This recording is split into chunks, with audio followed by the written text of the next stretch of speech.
1918. Russia. A darkened cinema plays a short film. It's only a minute long. It shows a man and a bowl of food, a man and a dead child, and a man and a beautiful woman.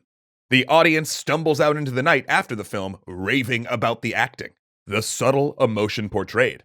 But was that emotion in the film, or was it something else the audience brought to the experience?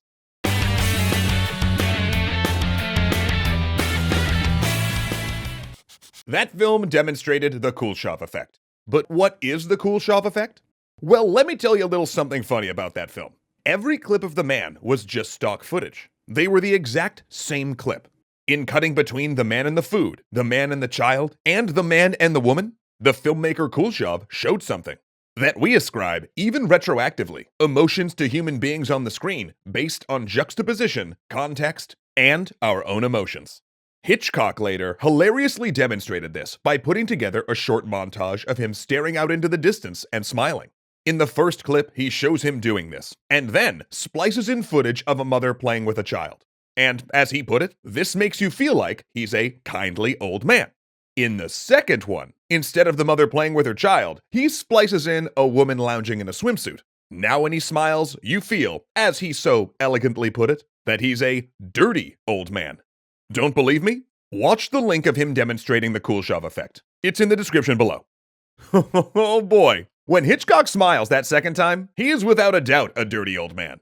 Now there is a bit of conflicting research on how impactful the Kuleshov effect is, but there's been enough study recently to say it's a real thing. So I'm starting to think the variance in impact might actually be based on how well you use it. But enough film talk. You're not here for that. And if you were, you totally know where to go. Wink. Let's say you know how to use the Kuleshov effect well. How is it relevant to games? Well, as much as I hate to say it, in the majority of games, acting is notoriously not great. And even with all the facial mocap that we've developed, there's still only a few companies that really nail emotive facial expressions. So it's safe to say, games need all the help they can get in that department. And we've spent a huge amount of time and money trying to solve it technically. But perhaps part of the answer is psychological rather than technical. Okay, thought experiment time. Imagine a Bethesda or BioWare style RPG, where you go up to NPCs and have conversations. Almost universally, these conversations happen with almost no camera work. No matter what choices you select, we normally just see two people, or monsters or aliens, standing almost static, chatting with one another. Now, depending on how much your game's engine is loading and unloading assets for those scenes, it might be possible that when you make a dialogue choice, you cut away or pan off from the two characters talking to something else nearby. For example, imagine a conversation you're having with an NPC who might be a thief or a traitor. Cut to a shot of their horse right after you've asked them about whatever crime you're investigating, and now all of a sudden, you're getting the sense that they're thinking of making a break for it, which in turn makes us read their facial expressions for the rest of the conversation as much more suspicious. And the most interesting thing about the Kuleshov effect as far as games are concerned might just be that it's most effective on faces that, without other context, we'd read as neutral, which, honestly, is a lot of in-game faces. Often for lesser characters that we're not going to do full mocap performances for, we just have an idle animation going during these sequences, which means they're a great blank slate for us to project on. All it would take is some conscious planning of the environment they're located in. Granted, this means that we'd probably have to lock down our dialogue a bit earlier than often happens in many projects, but that's probably a good thing. The larger question, though, is can we get our players to feel as though our characters are expressing more emotion simply through context? The Kuleshov effect is specifically about using film-style cuts to give implicit meaning to facial expressions. But does it have to be just cuts? Well, let's look back at the three things we said were key to achieving this effect: juxtaposition, context, and our own emotions. First up, juxtaposition. What's happening right alongside whatever character expression we're trying to interpret? In games, we have a lot of stuff. There's sound, writing, mechanics, and the systems themselves.